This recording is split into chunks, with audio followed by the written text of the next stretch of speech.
Good morning, everybody. Hope you're having a wonderful Wednesday. Welcome. My name is Lindsay Cholak. I am the host of this wonderful and fantastic group, Wealth Mindset Shifts for the Six-Figure CEO. When you're joining me live, say hello. And if you're watching on the replay, let me know that as well.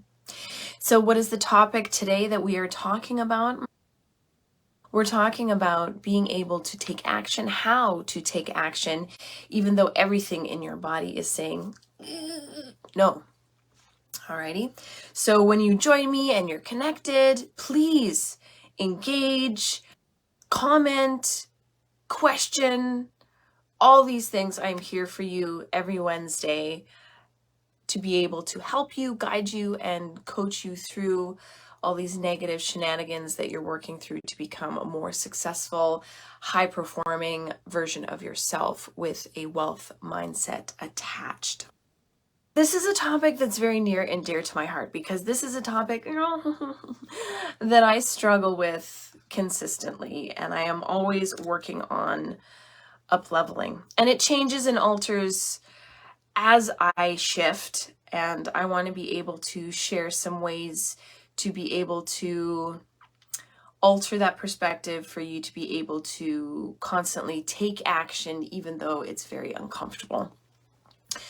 So the good news is that taking action when you don't want to is possible. It's very possible. And I want to be able to break down the walls, the barriers, the perception that you have that it is at times very overwhelming. So first thing we need to do is to be able to understand why. Why is it difficult to take action, even when we know we should? And if you're not aware, resistance is actually a part of our natural makeup. We are wired to avoid pain and to seek pleasure. And that sometimes means that we don't end up taking action. And even though when we know it's absolutely the right thing to do. I remembered something that one of my mentors told me, that you don't have to be fearless to be successful. You just have to take action, even when you're scared. So taking deep breaths, many deep breaths, sitting down at my desk, working at it in little chunks. And I know when we go through a lot of experiences in our business and we're having to constantly up level and constantly expand, it's understandable where it's, I just want to take a break. I don't want to expand. I know God and the universe doesn't give me what I can't handle, but sometimes I just want to take a break. Can I just take a break? I think it's the way that we, from my experience and from all the research that I've done, it's from overwhelm. Being overwhelmed and unorganized allows you to easily slip into that I'm going to fail mindset. I'm going to fail. And so today, let's break down some walls and barriers and dive into it and be able to eliminate it. So taking action when we don't feel like it, it can be like trying to get a cat into a carrier. Take your cat to the vet. You might think that you're in control, but the cat knows what you're up to and fights back. And it can be really frustrating, but you have to keep trying. Eventually you will swindle that cat into the carrier and you both will be better off. So some steps to be able to take action.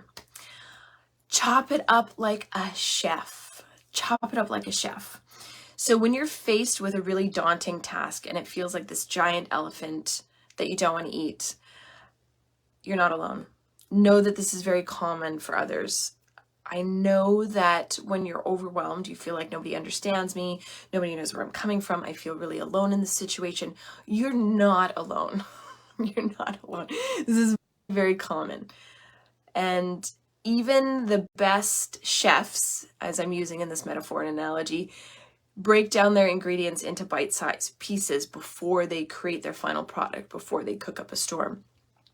So take a page out of that recipe book and chop your task into small and much more manageable steps. And let me share a little bit of how this has transferred into my life and my business. So Currently, I'm taking another program in being a better high performance coach, because that's the audience, that those are the individuals that I enjoy focusing on, because I too am a high performance individual. And the first part of this program that we go through is for our personal selves, is for our ability to become more high performance ourselves, so that we're leading by example. Because you want to be learning from a coach or a mentor who walks their talk, so to speak. So the first part of this program is to eliminate all distractions. The reason why I'm pausing here is because it is a large realm of distraction that we live in every single day. I don't know if you're aware of all these wonderful stats I'm going to share, but it's pretty understandable why it's very hard for us to focus, to just put on those big girl, big boy pants and just go for it.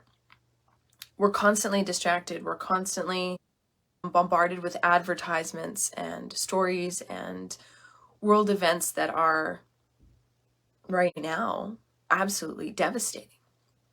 So it's understandable why it's really hard to take action. So how do you eliminate that? You eliminate your distraction. So simple things like reorganizing your desktop on your computer where you see as little as possible. So I have a Mac desktop, and I don't know about PC. Let me know if you're able to do this. I really hope you are. Making sure that you see as little as possible. So if you, on your desktop computer, on your desktop screen, your back page, I'm not going to say should, because it's riddled with guilt, that word. You need to eliminate everything on that page. What are you talking about, Lindsay? You know, all those things that you save to your desktop, and that when you close all your programs down and you look at the desktop, there's 10,000 little files and everything. Eliminate that completely so that the back page of your computer is completely empty. Organize all those files so that you see nothing, so that you're not distracted. Because everything we focus on, we attach energy to. So if you have a desktop that's riddled with icons and folders and downloads and screenshots and all these things, it's very easy for you to draw your attention to those things. Be like, oh, I need to organize this. I need to execute on this. I need to do overwhelm, which then equals to procrastination. Yes, eliminating that. And on a Mac desktop, you can be able to, the bar where all your icons are on, you can have it disappear from your view when you're not hovering over it. I highly recommend that you do that. Completely eliminate everything from your desktop. And you're thinking, Lindsay, this is not how I work. This is not how I function. I need these things. No, you don't. You can be organized and you can put them away. Like I said, what you have your attention, what you take your attention to, what you are distracted to, you have an energetic connection there. And so there's guilt, there's shame, there's overwhelm around, I should be doing these things. I should be organizing these things. I should get on this task. I should complete this project. So you want to eliminate all that distraction. So once you've done that, amazing, wicked, awesome, fantastic. Next thing you need to do, your phone. Now this is an old phone that I have. I don't know what level of phone this is, but I am in the process of creating a burner phone. What does that mean? No, I am not dealing in some illegal shenanigans. What my goal is to have a phone that is exactly for that. Calling people and messages, and that's it. And the phone that I'm talking to you on is separate. Taking my SIM card out, putting it in this phone, so it's only for messaging, only for calling. And this is the phone that I'll take out and about in the world.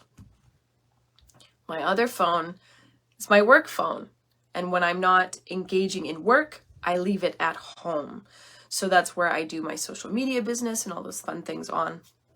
And so in this process of trying to separate these two things, I found myself getting anxiety about not being able to check everything all the time, not being able to check social media all the time for messages so that I can connect with clients and so on and so forth. I have been very unorganized in how I connect throughout my day to messages and emails. So what I've done on this phone that I'm speaking to you on now, which is my work phone, is I've taken all of the opportunities to see messages and I put them at the very last page of my phone. So you know how when you have an iMessage or a text message, it says how many text messages you have unread. That's on the last page, so that when I open my phone, I don't see all those notifications of how many things I have not done. What we're trying to do here is eliminate cognitive load. How does that allow you to take more action, eliminating cognitive load? Because what you're doing is you're compartmentalizing where you put your energy and your focus. And this is so unbelievably huge for you to be able to get into a state of flow and be able to do deep and focused work. If your attention is in 10,000 places all at once, it is almost impossible for you to be doing high flow, engaged, deep work in your business. So we got to clean house. This is what we got to do. We got to clean the house. And your house of your business and your attention, those are the rooms you got to clean first. Desktop got to clean, phone you got to clean. Any messaging apps that you have on your phone, put them in a little bundle, put them in a folder, put them on your last page so that you don't even see it. Now I had to take it a little bit of a step further. So I spoke to I have a high flow coach, Dr. John Beal. He is amazing. He intimidates me, which is great. What a great coach to have. And so I was sharing with him as I am getting very organized and engaging in what they call calendar worship. I've found that I've had more anxiety and wanted to check things more because I felt as if I was losing something. So when you feel like you're losing something, it's very understandable to get anxiety and panic around it and want to engage into those things that you shouldn't be doing even more. So what these past few weeks have shown me is clearly where my attention is. And it's create a wonderful perspective, fantastic awareness, and I've gotten more anxiety and guilt around engaging into these things that I know I shouldn't be engaging in. So in terms of calendar worship, organizing your digital calendar in blocks for every single thing that you do throughout the day. And I know you probably are thinking, whoa, that's way too much. I have children too. I can't do that because some days get totally written off and some days do get totally written off. But 90% of your time can be scheduled. And leave yourself some wiggle room. Instead of not being organized, not having a very clear schedule of what you're doing throughout the day, even scheduling in checking emails and checking messages at a certain point of the day where it will still keep you engaged in high flow work, which I check my messages at the end of the day. So when talking to my coach today, Dr. John, I was saying, I didn't realize how big of a social media addiction I do have. Oh my goodness. And it's really hard for me to admit because I stand on the soapbox of leading by example and not getting distracted and being aware of those things that do distract you. And what was happening is I was engaging in those things. So don't tell anybody. I am coming to you now, real and raw. And it's quite embarrassing to actually make the statement that I am. And he helped to give me some strategies to be able to eliminate social media. So I have a VA that I'm currently training to do my posts for me. And so I'm going to engage into that more, make it more specific, so I can hand over all of my posting to them, because it is so important for me to stay engaged into staying powerful and in flow. In flow, meaning, you know, that high that runners get when they're running and they're in the state of flow, or when you're working on something and time seems to just slip away. That's a very powerful creative time for getting stuff done. And you have to eliminate all the distractions around that for you to be able to engage into deep work, high flow work. And so what he recommended for me to do today was delete all of my social media apps off my phone. And I said, when I post on TikTok, I can only post on TikTok on my phone. And he said, delete the app. And when you need to post on it, you reinstall it. And when you're done posting, delete it. And this was such a concept in my mind. I was like, can I do this? And any resistance I have to his suggestions suggests to me just how intense the addiction is. Because you can do anything that you put your mind to. I can still be engaged and still engage in the marketing side of my business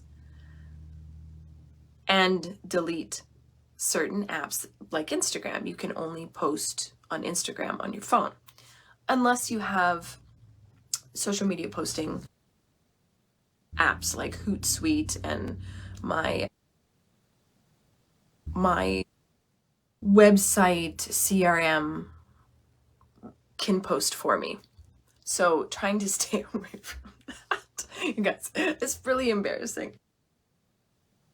And I'm happy to admit these challenges that I'm facing, because I hope that they will help you as well.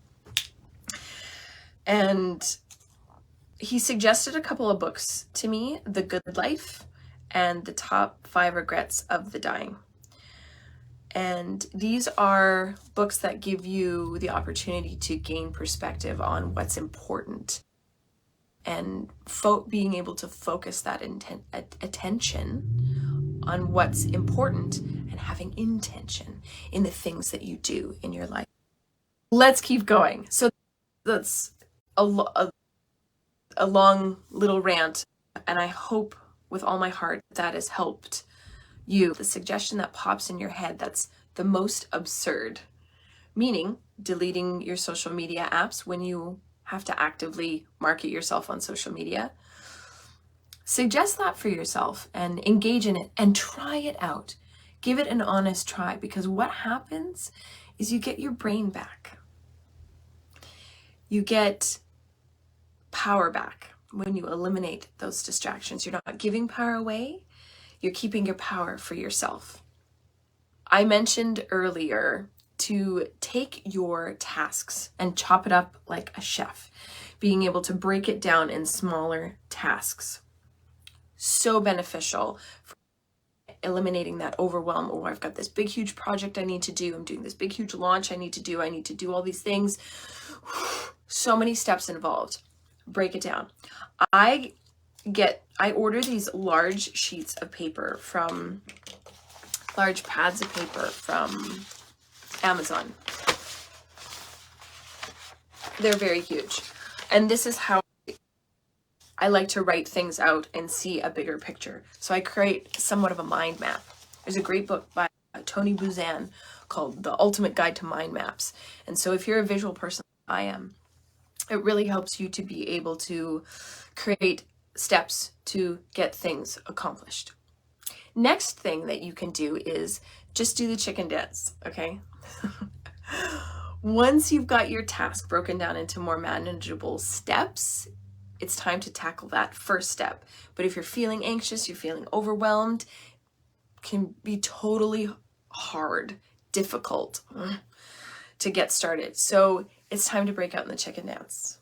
What, Lindsay? What are you talking about? You're ridiculous. Jump up, flap your arms, wiggle your tail feathers until you feel silly enough to just take that first step. Sometimes we get too closed in our bodies, too closed in our minds, shut off, shut down. And we have these beautiful vessels, these amazing organic machines, which are our bodies. They are meant to move. And so when you're stuck in your mind and when you need to change your state or the way that you're looking at things to be able to jump up and move and get all the sillies out, will help you immensely. It'll change your perspective. It'll shift your state. It'll put you in a different frame of mind. Just get that one task done. Oh, do the chicken dance. Feeling silly. You're feeling silly, so those walls can be broken down for you to take that first step. Third step, treat yourself like a boss. So when you've taken that first step, it is time to celebrate. This is talked about immensely in the book by Charles Duhigg. It's his book on habits. I have it somewhere in my vast library of things. It's his book about habits. Charles Duhigg, the book about habits. It's very important that when you're creating new habits for yourself that you have a reward. And so this step involves having that reward. Treat yourself like a boss. Taking that first step, so you've broken things down into chunks. It was really hard to even take that first step. You're doing a chicken dance. You're getting into your body, out of your head, being silly, and then from that silly state, taking that first step. Third step, you got to reward yourself. This completes the habit loop. You will not engage into any positive habits if you don't have some sort of reward. If you look at your shitty habits in your life right now, there's a reward that you're getting. Otherwise, you wouldn't continue engaging into that bad habit or that practice. So you don't have to be a big shot and over the top successful to be able to treat yourself in this manner. Give yourself a pat on the back, give yourself a high five, fist bump. Reward yourself with a little treat, like serves you. I don't like to engage into things that are food related for giving yourself a treat, but if you have good self-control around food, why not give yourself a little treat? Maybe make yourself a really nice tea and say, I can't do this thing until I can't reward myself until I do this first step. And the reward that I'm going to give myself after is I'm going to make myself a really nice tea and have some biscuits. I like to do that too. As I said, I don't like to reward myself with food. Sometimes I do. But if you have challenges with food, try and stay away from food if you can help it. So following that 3-step process. So what is it again? Chop it up like a chef. Chop those big projects down into little bite-sized pieces. Can't take that first step? That's okay. Step 2, do the chicken dance. Get out of your head. Get into your body. You've done big things before. And then after you do the chicken dance and be really silly with yourself, take that first step. And once you've taken those steps, stop. After a certain period of time, after half an hour, after an hour, reward yourself somehow. Whatever that is. Go for a walk, snuggle with your dogs or your cats, whatever. Call a friend, have a fun conversation.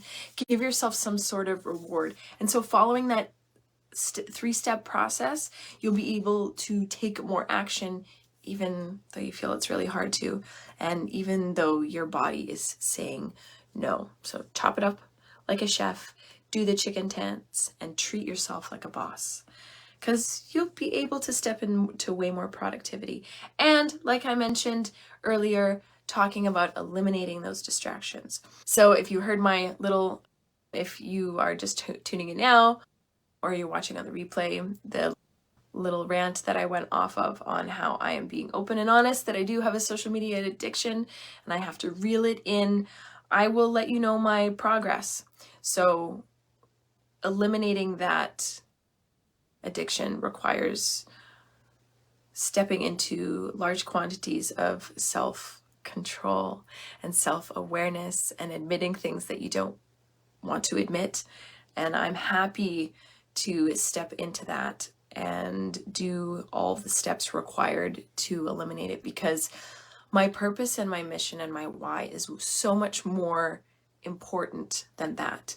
And my coach was even saying today, Dr. John was saying today, as he was suggesting one of these books, The Top 5 Regrets of the Dying, he said, I can see in the next 20 so years that another regret will be, I spent way too much time on social media. I spent way too much time scrolling on my phone. And it's wild. It's wild. It's crazy. If this is your opportunity to get free coaching, I highly recommend that you engage and that you do. Because I don't do that. Just on Wednesdays. And you know what's interesting too is that we are our biggest fans. We are our worst enemies. And it's being able to decide what voices we listen to, what feelings we lean into that develop who we become as individuals. Nobody said this life was going to be easy. In fact, it's quite hard, but it's not doable. And especially if you are an individual who is passionate about experiencing success, you will find the way, the path to be able to step into the highest version of yourself and take action. And our conversation today, in terms of how to take action, even though everything in your body is saying no, is very aligned with making money and the energy of money. And we thrive with structure.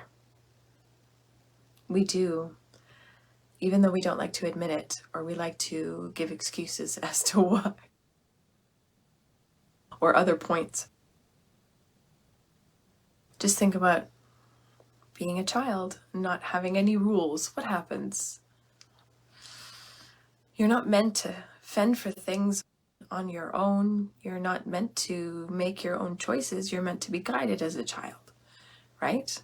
And having proper sleep routines is really important. So when you find yourself being lost, it's often a very interesting perspective to reflect on. If you were a child, what things do you know is very important to keep yourself in alignment with? Proper sleep times. Oh my goodness, that's number one. If you're not getting good sleep, you're not going to want to do any work at all. And where does engaging in good sleep come from? Planning, scheduling sleep. The more structured that you are, the more mentally disciplined that you are, the more that you will accomplish. So I'm not saying that you have to engage into massive self-discipline right this second. Start the process, chop it up like a chef, do the chicken dance, and treat yourself like a boss. And every time that you acquire a new regimen, new schedule for yourself, pat yourself on the back. You deserve it. You are being bombarded every single day to be distracted, to be confused, to be overwhelmed, and to be in fear. Disengage from that. Those are the places in your life where you need to say no. And I'm not saying you can't watch the news completely. Schedule it in and know when to say no, because that is self-respect. That is self-respect for yourself. Alrighty, my lovelies, I hope you have a glorious rest of your week. Feel free to post in our group the advancements that you're making on creating a better version of yourself in terms of eliminating distraction, eliminating unnecessary addiction, and the steps that you're taking to be able to take action, great or small. What are those things? Share it here. Let this space be an opportunity for you to share your wins. Because when you share a win and people pour their support and congratulations, That's a reward. That's completing a habit loop. And we all love attention. We all love a pat on the back, and you deserve that. So let that space be that for you. Alrighty? I love you all. Have a wonderful day. Talk to you soon. Bye.